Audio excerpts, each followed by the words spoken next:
What is going on, guys? You're doing another video, and welcome back to another episode of Umineko When They Cry. Last time we left off, we were in the Rose Garden. A storm is certainly brewing, both metaphorically and physically, and yeah, we can't find Maria's rose, and now she's kind of throwing a tantrum.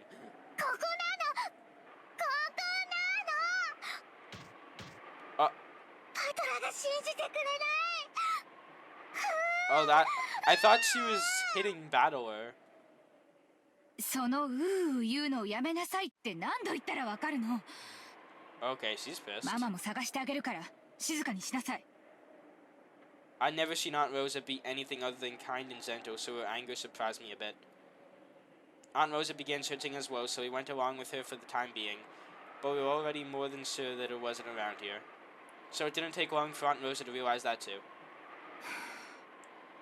I mean, why don't you just say that, like, Beatrice took it because the legend, and it would make Maria feel better. 他の場所の間違いじゃない。これだけたくさんのバラがあるんだから。違う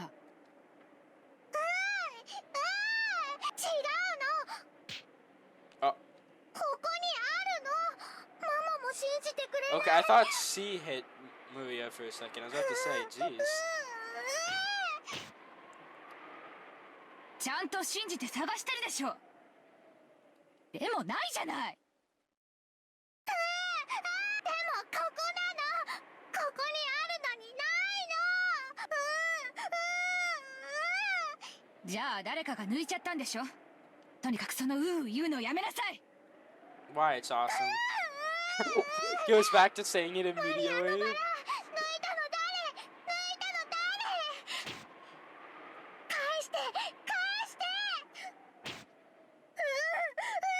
Okay, I need to stop getting stuttered whenever the screen shakes.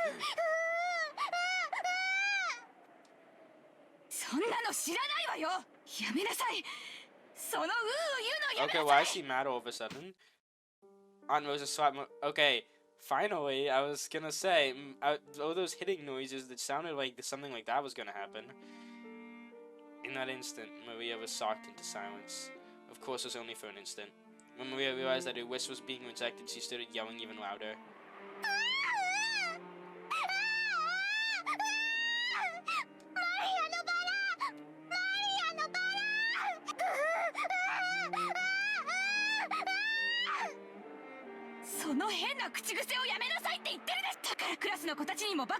Oh my god.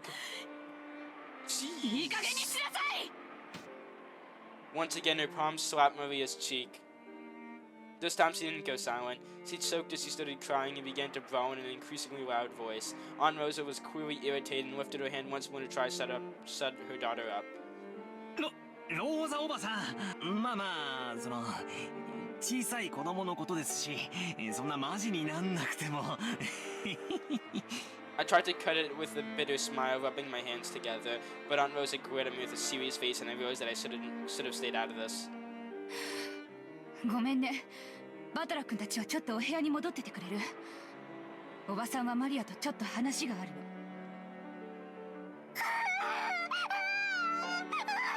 誰もマリアのバラを信じてくれない。ここにあったのに。探してここなの。ここにあったの。でもないじゃない。なら他の場所の勘違いでしょ。Oh my god. Maria, admit that this is not the area where it was picked. じゃあなくなっちゃったのよ。諦めなさい。どうしてマリアのバラがなくなっどうして Oh my god, mention the witch legend. That would work well. Okay, she's getting... Oh my god. She's getting, like, way too serious over this. Like, it's a freaking little kid, and she's just smacking her. And Rosa was the one that I liked.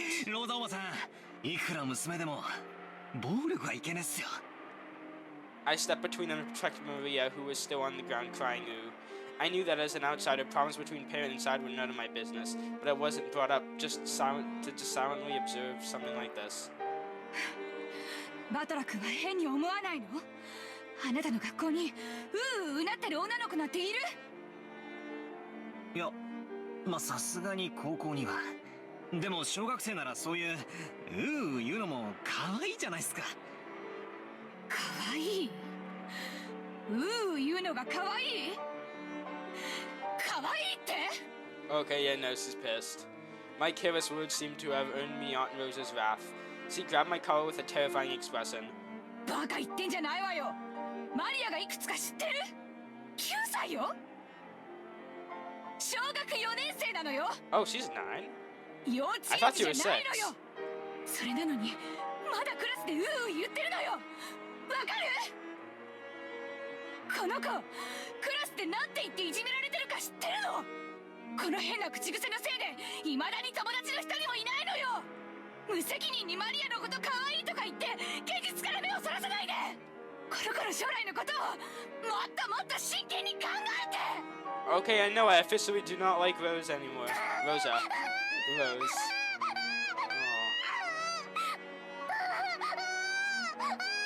Oh. Oh my god. Rosa, like, you're such a bad parent. だからその言うの Look や what め you're なさい。 doing. Oh my god. やめろって言ってんでしょ。 Aunt Rosa struck Maria's quivering head from which an increasingly unhappy voice was rising. I tried to stop it, but Aunt Rosa pushed me away. My back hit George-Nikki. 昔はローザおばさんもマリアちゃんの幼児言葉の一つだくらいにしか思わなかったんだけど、小学校の中学年になっても治らないのを最近はだいぶ気にしてて。別にどういう言葉遣いをしようと関係ねえだろ。 Well, I mean, yeah, like, some people have their own, like, thing when they talk. Like, some people can't really speak a lot before messing something up. Like, there's a lot of different ways that people say stuff. そのまま社会人にはなれないよ。だから見ていて気持ちのいい光景ではないけれど、これはおばさんたち親子の問題なんだよ。まあ、私もこの言葉遣いのせいでよくお袋に怒られるけどよ。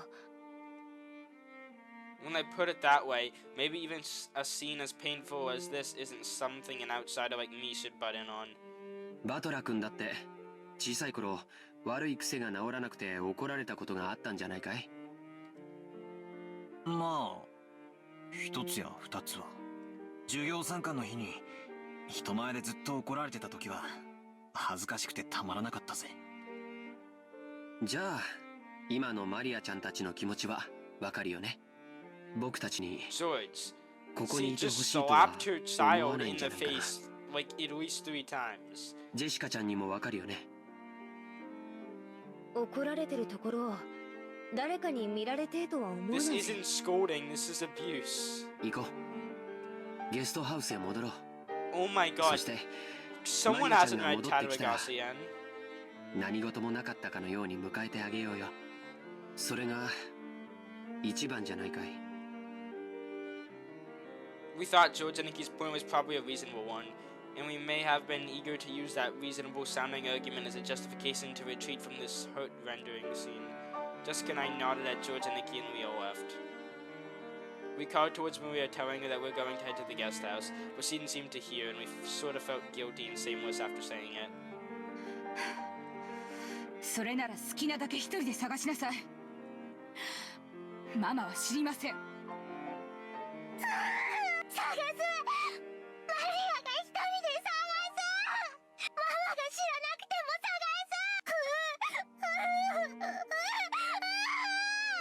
す。勝手にしなさい。 After blasting her with those last few words, Rosa spun on her heels and quickly returned to the mansion. Maria probably viewed that as a cold gesture meant to injure, but that wasn't Rosa's intention. It was because the hand with which she had so emotionally struck Maria's cheek was still numb. It was because if she stayed there screaming, she might again be taken over by her emotions and continue slapping her daughter's cheek over and over. After Rosa left, Maria was left alone in the rose garden. The wind began to blow stronger and stronger, and every once in a while a raindrop would fall on her forehead. However, Maria couldn't leave that place. Not until she found that poor withering rose.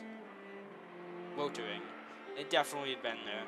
Even so, It wasn't. Even though she knew the place and even though it had been there, it wasn't. Maria bitterly stared at the place it was supposed to be and thought frantically, maybe the angle I'm looking from is wrong. Maybe the height I'm looking from is wrong. While gazing at a single point, Maria repeatedly stood up, changed her position, and continued to stare. The wind was getting stronger and stronger, but Maria kept on looking for that rose in front of the flower bed.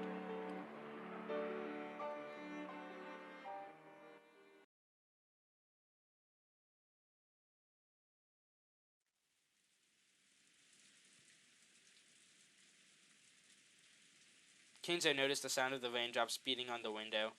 It seemed to be pouring down thickly. It had begun to rain later than the weather report had predicted. Kinzo approached the window as if being summoned by the sound of the rain. The sound of the rain is the sound of silence. That sound feels quieter than any silence, and makes humans remembering that in the end that they are alone from the moment they're born to the moment they die. 遅かったではないか、ベアトリーチェ。 No, don't even. There was no one to be seen in the direction of Kinzo's gaze. さあ、始めようではないか。私とお前の奇跡の宴を。今こそ、この島は現世より切り離された。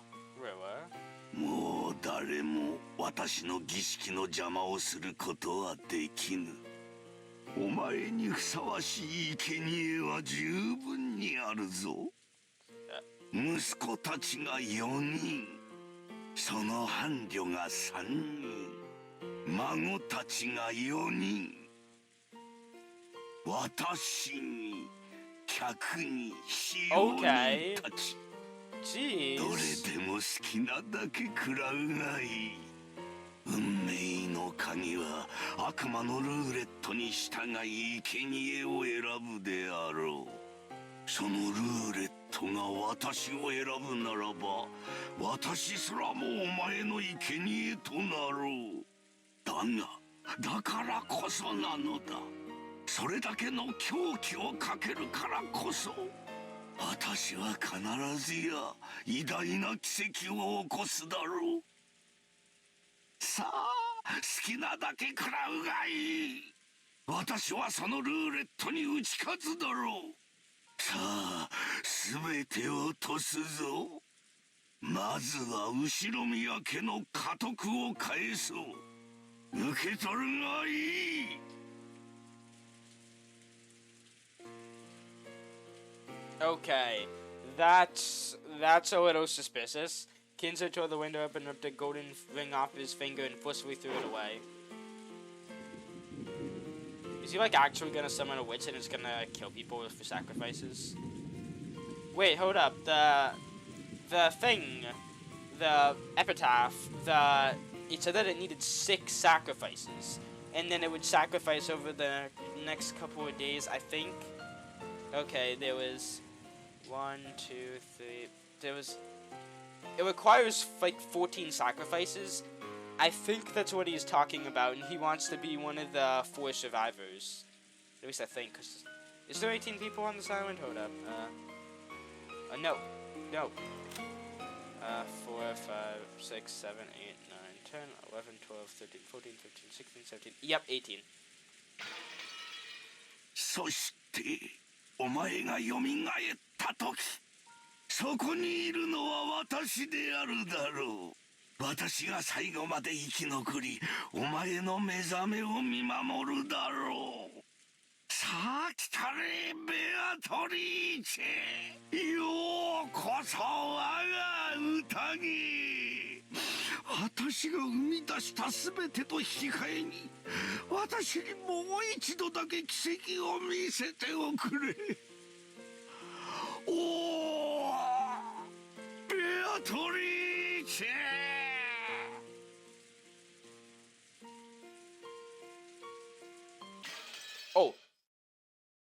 Oh my god, that transition always scares me.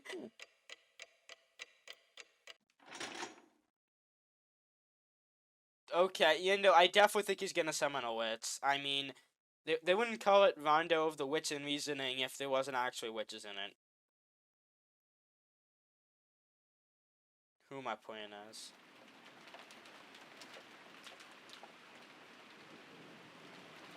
a news ticker popped up on top of the TV program that we were watching.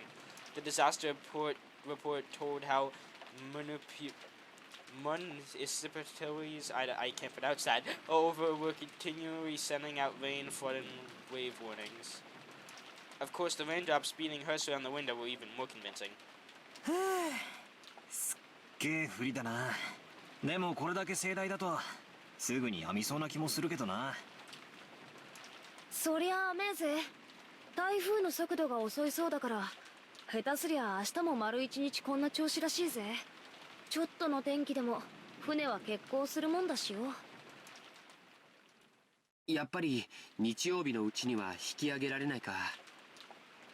念のため月曜日に外部とのスケジュールを入れ Great, な now く we're て正解だっ trapped たよ。 and there is an old person summoning wits, and yeah, this is going perfectly. ってことは月曜の学校はサボれそうだな。島生活ってのも悪くないもんだぜ。そういや、ジェシカは登校って毎日船で通ってるわけだろ。船が欠航したら学校はどうなるんだ。カメハメハ大王並みに雨が降ったらお休みで風が吹いたら遅刻してか。船が出なきゃ休みになるぜ。もっともそう甘くはねえけどな。大抵その代わりに自習が指示されて後でかっちりと見られるからそうそう気楽でもねえさ。例えば梅雨なんかの長く天気が崩れる時期だと数日間くらい登校できないこともあるんじゃねえのか。そういうこともあるぜ。でも毎日きっちり担任から電話がかかってきて、どう自習しろ何を提出しろと酸っぱく指導されるけどな。Kinda sounds like バ modern トラ day 君が Zoom. 考えてるほど簡単にはサボれないよ。船で通う人たちのルールに従ってしっかり勉強をしているよ。むしろ登校できた方が気楽だぜ。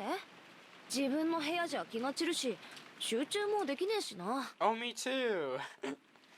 I guess that makes me kin you. Or however that expressing goes. I don't know, I've heard it a couple times, so I always thought it sounded weird. 問題集ばっかり数日もやらされてるとかなり精神的に応えるもんがあるぜ。大学の時にはよ、寮のあるところに入ってさっさとこんな不便な島はおさらばしたいもんだぜ。へえ。じゃあよ、ちなみに行きは天気が良くても帰りは悪くて欠航ってなったらどうすんだ。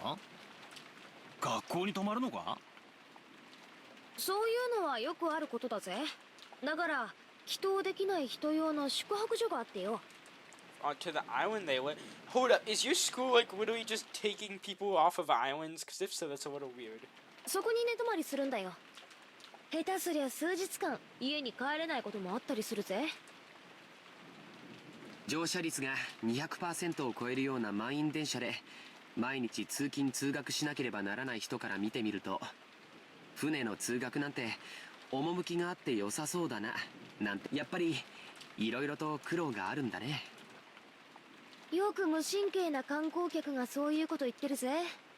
私は島の生活なんてもう早く高校出てこんな島とはおさらばしたいぜ。高校にだって全寮制のところとかあったろうよ。なんでわざわざ新島の学校を選んだんだよ。I'm assuming parents chose. 私は最初からそれを希望してたぜ。でもおふくろがよ、Yeah. 当主後継ぎとしての修行やらマナーやらがうんぬんってうるさくてよ。結局高校も地元になっちまったのさ。こんな島はごめんだぜ。早く都会で生活したいよ。雨が降ろうが槍が降ろうがラフな格好でサンダルを履けば5分足らずでコンビニに行けるような都会に引っ越したいぜ。もう少しの辛抱だよ。高校卒業まであとちょっとでしょ。そのちょっとも我慢できねえぜ。Just got stressed out and reclined in the sofa. That's not a sofa, that's a bed. Maybe it was a bad time swap because there weren't any interesting programs on, and we had nothing to do but languidly kill time until we were called for dinner. After that episode, Maria never returned to the cousin's room after all. Aunt Rosa probably took her back to the mansion. No, she's probably still outside. It had to be pretty boring for Maria, all by herself while the adults had a confusing conversation. We thought we might as well head over to the mansion to see her, but the weather really was awful. And since there wasn't much more time until dinner, we stayed where we were. At that time, we heard the sound of a humble knock. Jessica answered. お食事の準備が整いました。お屋敷へお越しください。 It was Canon-kun's voice. Did he go to all the trouble of coming from the mansion in this rain just to get us? Couldn't he have just called us on the telephone? Well, I guess servants at work don't always get to take the most efficient route. なんとなくお腹が空いてきた頃行こうか。 George and Nikki turned off the television and stood up. 俺はとっくにペコペコ。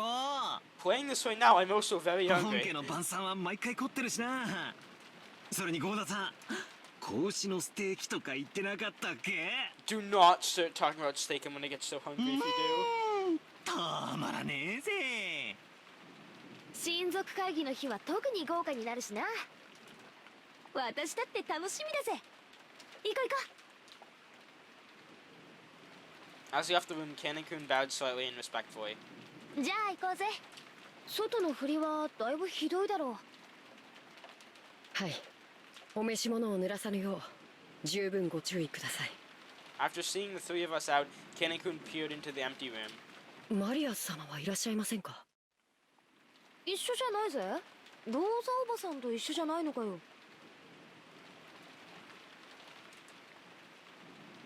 We're gonna go to their point of view.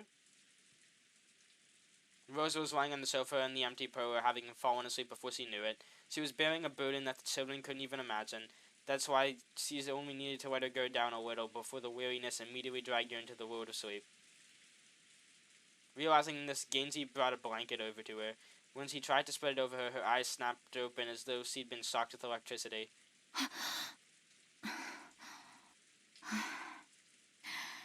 ありがとう。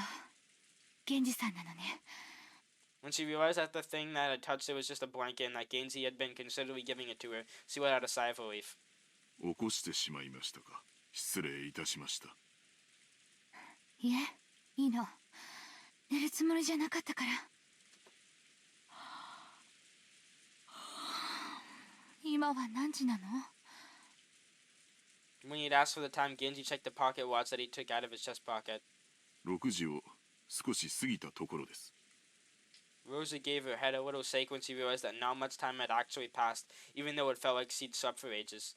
Even though she didn't feel rested at all, the drowsiness that had enveloped her must have been pretty deep. ありがとう。毛布は結構よ。変な時間に眠っちゃダメね。すっかり時間の感覚が狂っちゃったわ。雨、とうとう降り出したのね。 Rosa finally realized that the peaceful sound that had put her to sleep was actually the rain. 風もだいぶ出てるよね。いよいよ台風なのかしら。そのようにテレビでは申しております。遅い台風だそうで、明日いっぱいはこんな調子だそうです。そう。この素敵なバラ庭園も日中のあれが見納めだったのね。 From the window, what she could see of the rose garden was completely blurred by the wind and the マ rain. リア。そうだ。マリアは？私はお見かけしておりませんが、ゲストハウスにお戻りではないでしょうか。 Rosa knew her daughter's nature well, so it still ran down her spine. Maria was stubbornly honest, and if she was ordered to find something that didn't exist, she would look forever and ever. Even in pouring rain. いとこの子たちは先に行ってしまったから、あそこにはマリア一人。あの子は誰かにもうやめろと言われない限り、たとえ槍が降ってこようとあそこに居続け、傘もささずに。私は感情に任せてなんてことを。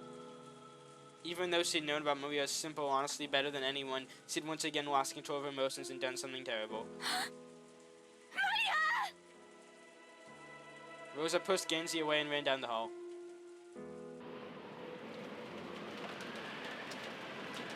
The outside really looked like a typhoon. The rain was pouring down spectacularly. Maybe because of some of the aspect of the terrain, the winds were typhoon class, so an umbrella wouldn't be torn out of one's hand. Even so, it certainly was a windy rain. There was no time to admire the roses being drenched. とりあえず今はマリアが気になるぜ。まさかあの後もずっと一人でへそ曲げてあそこでバラ探しをしてるなんてことはないよな。そうだね。さすがにこの雨じゃ。と思いたいところだけど、マリアちゃんはたまにすごく頑固でものすごく愚直な時がある。We hadn't worried much, thinking that Aunt Rosa had taken her back to the mansion. However, when Ken and Kun had come from the mansion to call us and thought Maria was here, we got a little worried. お屋敷ではお見かけしませんでしたので、てっきりこちらにおられるとばかり。ローザ様は仮眠を取られておいででしたので。ここに来る途中に見かけなかったのかよ。申し訳ございません。傘を差し急ぎ駆け抜けたもので。 Yeah, I was gonna say, Rose Garden is right outside. If he cut through the Rose Garden, taking the shortest line between the mansion and the guest house, then he would have just barely missed the place where Maria had been looking for the rose. And it was raining this hard too. It certainly would have been possible for Kanekun to fail to notice her. ここで議論するより直接確かめる方が早いさ。兄貴、ちょいとかけっこと行こうじゃねえかよ。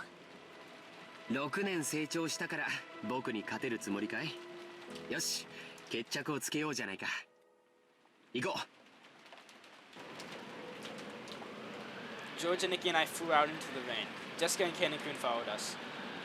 マリアー！いるなら返事をしなさい。マリ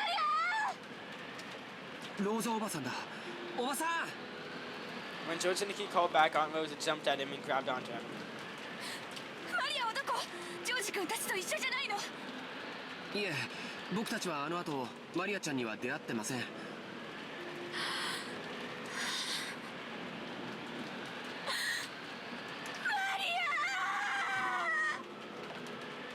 6 years ago, Maria was 3 years old.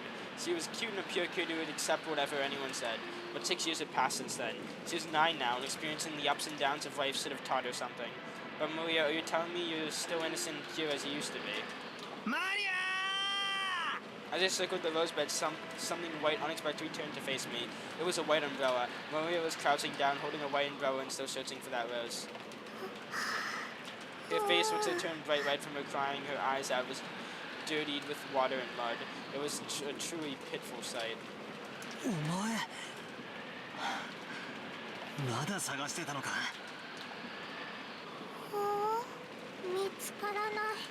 マリアのバラ見つからな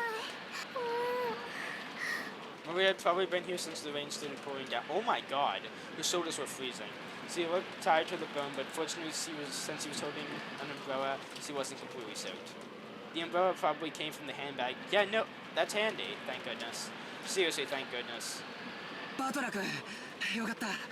見つけたんだね。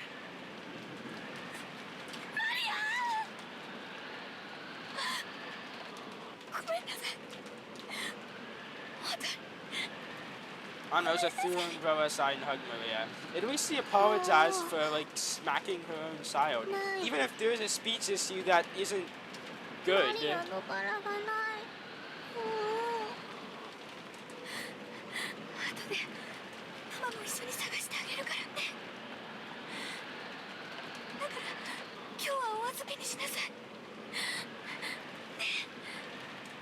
今日はお預け。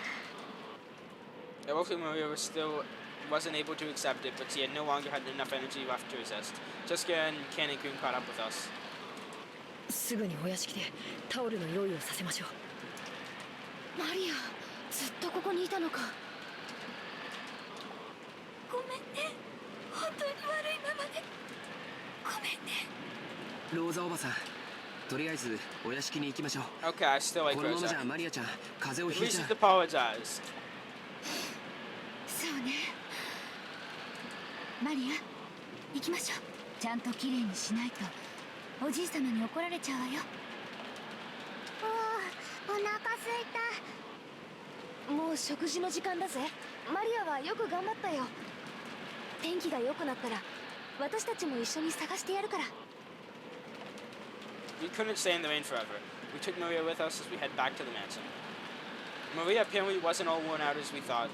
When she remembered we were having calf steak for dinner, she started chanting, I'm hungry, I'm hungry, ooh, and returned to her usual spirited self. Aunt Rosa didn't side Maria for saying ooh. そっか、傘を持っていたのか。さすがマリアは物持ちがいいぜ。マリア、傘なんか持ってない。なんだよ。じゃあその手に持ってる白い Yeah, 傘 that's a はど good うしたんだ question. よ。貸してもらった。Some caring person must have brought her an umbrella. A normal kid would look for shelter once he saw the rain, but Maria was too stubborn to give up so easily. So maybe that caring person gave up on telling Maria to find shelter and decided to at least give her an umbrella. そう、その人にお礼を言わないとね。誰？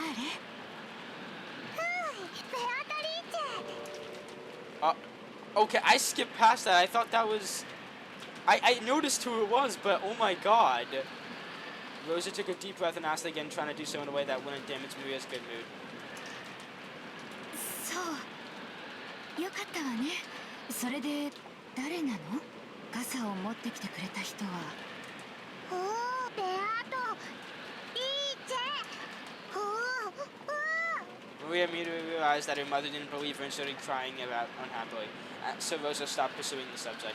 It would probably be faster to ask whoever lent Maria the umbrella during dinner rather than ask Maria herself. Probably was Beatrice, and Beatrice took the rose. That's my theory.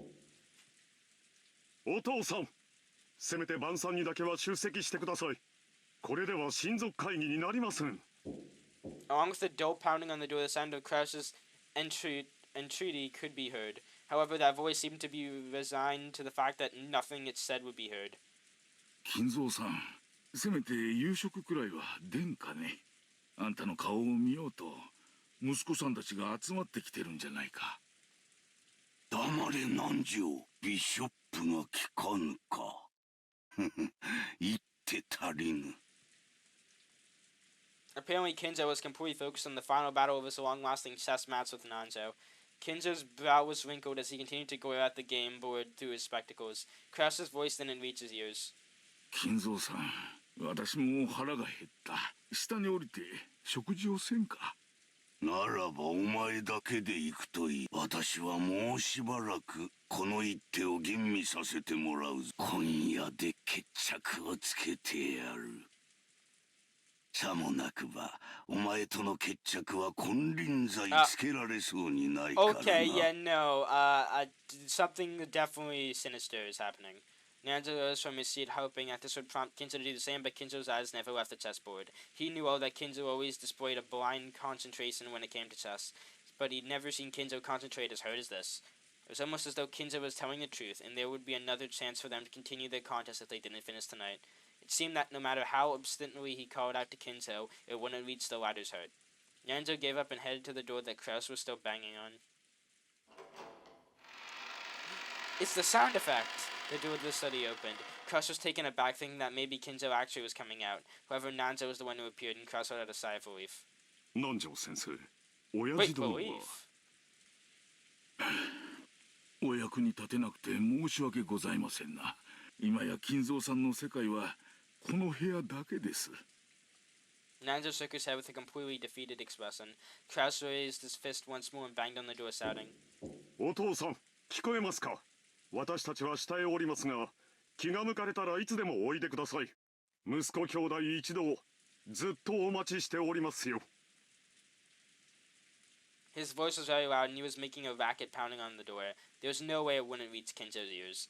Well, it certainly was reaching him, but he ignored it anyway. However, unlike the time he'd been called down for lunch, he didn't fly into rage. By now, Kinzo was calm at heart, almost as though he had taken on a philosophical view and turned himself over to fate. 晩餐にも息子たちの顔にも興味はない。私がここを出るのはベアトリーチェがよみがえる時か、私が鍵の生贄に選ばれた時だけだ。If there are key sacrifices for the epitaph, what about the first part? Because the first part was like getting to the Golden Land. This is about the sacrifices. Maybe that like comes with it. Oh. Is someone already dead? I thought, as though the painfully loud bang on the door completely failed to enter his hearing, Kinzo silently thought about his next chess move, still in his philosophical state. Just as always, Kinzo's figure couldn't be seen anywhere in the dining hall.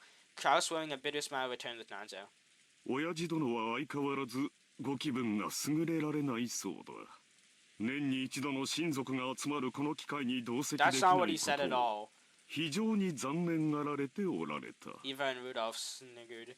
Kinzo's personality, there was no way he'd show signs of regret. None of his relatives certainly regretted his absence. ではディナーを始めようじゃないか。 That's not what he said, though. ゴーダ、始めたまえ。 Is he hiding something? かしこまりました。それでは My theory was that he 始めさ actually せていただ wasn't, きま even す。 though everyone says he is. I don't know, we'll see. When Goto was told to start the family conference dinner, his biggest timed sign of the whole year, he nodded with a broad grin. マリアに傘を貸してくれた人は誰かしら？ When Rosa timidly cut through the silence of the dining hall, everyone noticed. 傘？何の話？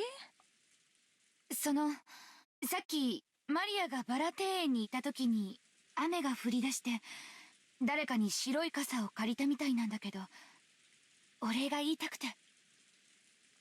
俺たちじゃねえぜ。ローザが出てった後は部屋を移してずっと仲良くおしゃべり。はは、そうやで。あの後も兄弟で仲良くおしゃべりをしとったのや。 The word friendly fell awkwardly from Hideyoshi's lips, so even those who hadn't been present could tell the conversation hadn't been a pleasant one. 少なくとも私とエヴァとルドルフと、あと秀吉さんとキリエさんではないことも確かだがね。私たちは夏日姉さんとローザさんが出て行った後もずっと一緒だったわ。食事の時間までずっとね。兄さんは源氏さんと一緒にお父様を呼びに上の書斎へ。私たちはそのまま食堂へ直行したもの。だから私たちではないわね。傘を貸すなんて親切。 Yeah, 使 it 用 would have 人 to の be a 誰かじゃ servant. ないの？じゃあ合田さん？私はずっと厨房で準備をしており Let ま me したも guess, ので so was some other servant, so it 申し couldn't be 訳 him. ございません。 Oh, never mind. Goto looked slightly disappointed about missing the chance to show off. At the time, Sanin and Kumasawa appeared, pushing a serving cart loaded with... Yep, they're gonna ask now. じゃあ熊沢さんかシャノンちゃんかしら？はい。何か粗相がございましたでしょうか？ Because Sanin had come in part way, she shrank back, mistakenly thinking the others were searching for the one responsible for some error. 違うよ。マリアちゃんがバラ庭園に一人でいた時に雨が降ってきてね。誰かが傘を貸してくれたんだよ。ローザおばさんがその人にお礼を言いたいって言うのさ。ああ、ベアトリーチェ。 Maria, her mouth a thin line, said the witch's name in a small voice. Aunt Rosa explained the situation one more time. As he did, Kumasawa-san chuckled. 私たちでもございません。私もシャノンさんも一緒にお部屋 And it の準 wasn't 備をしておりましたから、お外には出ておりま It せ could ん have。been Genji. Wait, who else could that have been? Okay, so wasn't them? Them. It's either Nanzo or Genji. Unless it's Beatrice. No, it's totally Beatrice, but like, yeah. I'm just gonna pretend that there's a rational answer for this. 気が利かなくてすみません。部屋の準備とは何のことかね。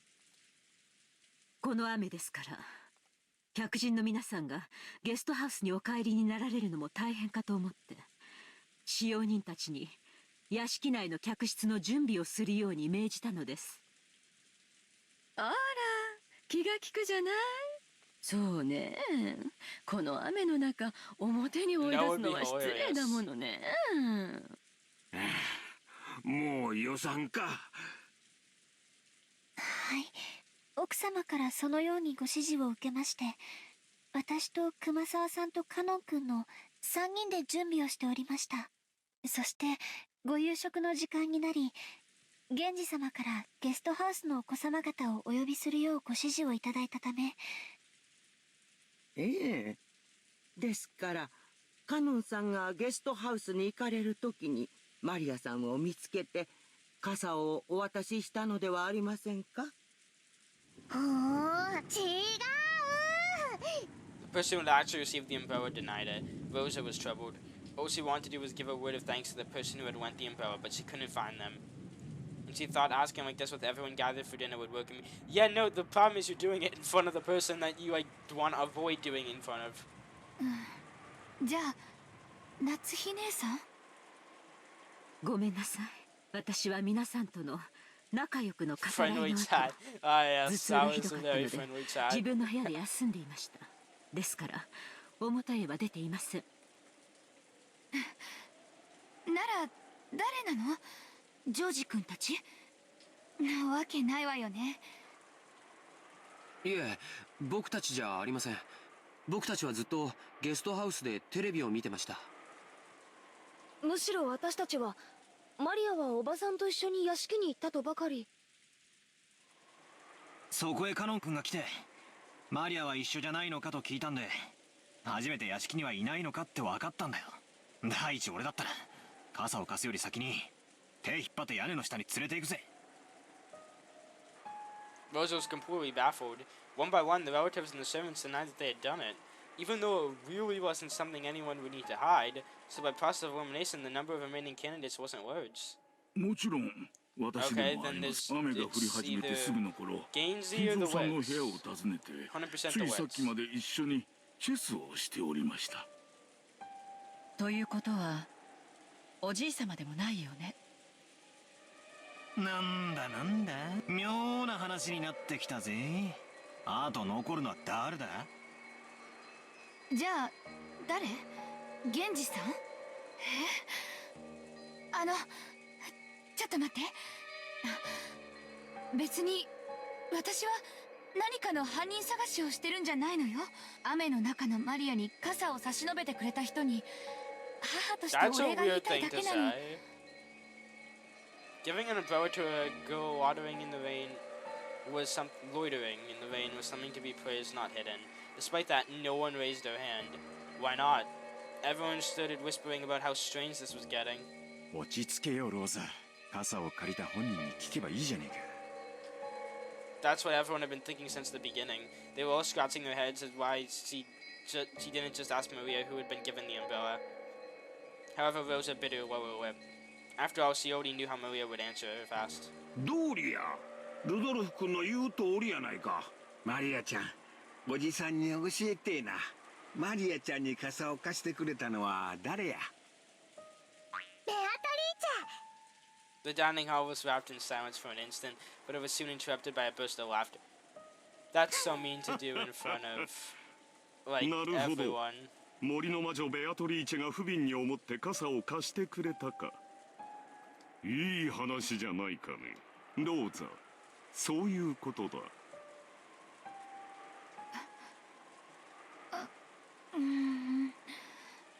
Rosa couldn't believe it. Even though she just wanted to say thanks for the umbrella, why'd everything have to be so clouded in smoke? クラウスおじさんの言う通り、ベアトリーチェが貸してくれたの。それはよかった。無垢だというのは実に羨ましいことではないか。なあ、諸君。Charles was laughing with a face that was cruelly mocking, but Maria was overjoyed, apparently convinced that her claim was being believed. 一体どうなってんの？まさか本当に魔女が現れて傘を貸したってのかよ。 Jessica asked me in a small voice that wouldn't carry over to Maria, who was sitting across from me. マリアって冗談が言えるタイプだっけ？ If we heard that kind of story pop out of the old bastard's mouth, we would have just taken it as another joke. However, it was hard to explain in a way like that when Maria said it. This was getting pretty unnerving. いや、昔から愚直なぐらい正直で真面目だよ。普通なら聞いただけで嘘とわかるような冗談すら鵜呑みにするタイプだぜ。マリアから冗談を言い出すなんて聞いたこともない。 Aunt Rosa probably knew that better than anyone. It appeared that because of this weird situation, she had no idea what was going on anymore. Oh my じゃあ god. マリアがベアトリーチェに傘を借りたと言ったなら、それは間違いなくベアトリーチェなのか？マリアに関してだけは何かの比喩とか冗談とかそういうことは考えられねえぜ。額面通りの意味だと思うべきだろうよ。じゃあなんだよ、源氏さんあたりがあの肖像画のごついドレスを着てマリアに傘を持って行ってやったっていうのか？ They would have confessed to it. そんなことは知らねえぜ。私が聞きたいくらいさ。Jessica shrugged jokingly, but expression didn't completely match her attitude. Once again, the horse devos were set out, and Goda showed off his vast store of knowledge, and the meal began. And we are going to end here. Anyway, thank you guys so much for watching. If you enjoyed, please make sure to like, subscribe. That's greatly appreciated. There is definitely witches among us. And yeah, see you guys in the next one. Bye.